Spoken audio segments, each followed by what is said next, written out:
Hi, I'm Molly, and this is my sister. My name is Jenna, and I'm a shift manager at Starbucks. So I'll start with the questions. How do you transform your subordinates from a group of individuals into a team? The best way to ensure a cohesive team is to have a common purpose, a common goal, and make sure everyone is motivated to do that. And just set an example for the rest of the team. Like, you don't want to be the only one, or not the only one not doing something like the grunt work. Yeah, because then they don't know what to follow, so you have Yeah. to lead by example. How important is it to you to work with like-minded individuals, or do you prefer not to? I think there's a fair amount of both where those situations would be preferred because uh, sometimes for mundane tasks, like things that are kind of day to day, you don't really need creativity as much in it. Uh, but when it comes to things where you want to be innovative, it's great to have a mix of people who have different backgrounds and different ideas to contribute. Right. How do you interact with your team when faced with a challenge? Whew, I when we're faced with a challenge, like let's say we've got an angry customer, I make sure first that everyone is like feeling comfortable with where they're at because if someone's having like there's just a lot of complex interactions or like things can contribute to someone like not feeling safe at work. So just making sure everyone's safe and then uh, just proceeding and making sure everyone is feeling able to do their jobs and be feeling equipped to handle situations that are turbulent. So, Right. yeah. How do you motivate team members when there is a clear lack of productivity? Ooh. Mm. How do I motivate them?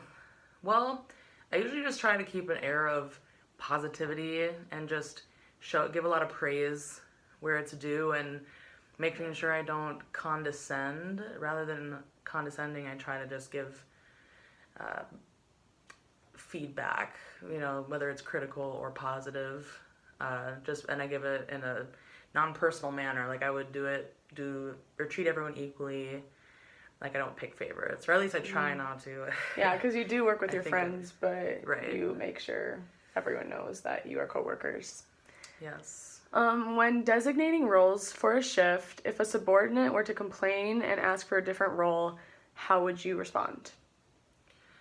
Honestly, I like it when people tell me what they prefer and what they don't because that kind of shows where that they're trying to be more versatile. But if it's like a situation where, like for example, there's different placements for peak times, so there's people on drive-through, there's people on making drinks.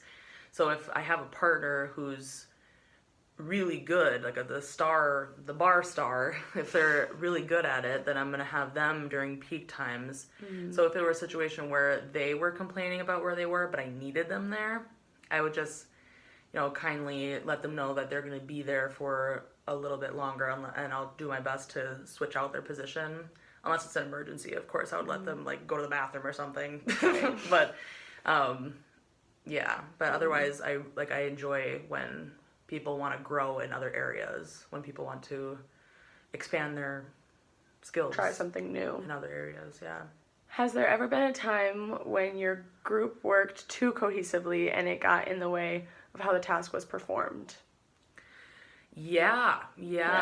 There's been. And how do you redirect the team's focus then Okay. in situations like that? I am a very personable person. I try, like I like to think I have good boundaries, and I do for the most part. But there have been times in the past where personal relationships have affected my professional relationship with that person. And, well, multiple people. Like I'm sure it's not just been the one. Yeah. But Make friends with everyone. yeah. So like lines can be blurred, but in the end, if there's mutual respect, everyone, like once I kind of make it known that we're off task, then Yeah. people are more like, oh, okay, well, we got to get back to what we're doing. Yeah, because you can be a cohesive group, but if you don't have your mind set on the goal of what needs to be accomplished, then it gets awire. The book gives 5 examples of conflict styles, and that is competing, collaborating, compromising, avoiding, and accommodating. Which do you find works the best in conflict?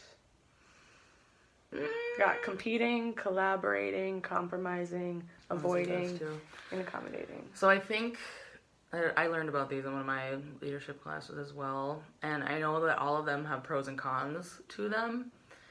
I personally think that accommodating and collaborating would be at least what I do the most, because I do want to make sure everyone is not, dreading coming to work. Like if someone hates to be on a certain position, then I'm not going to make them go there every day. So I like to accommodate that type of conflict.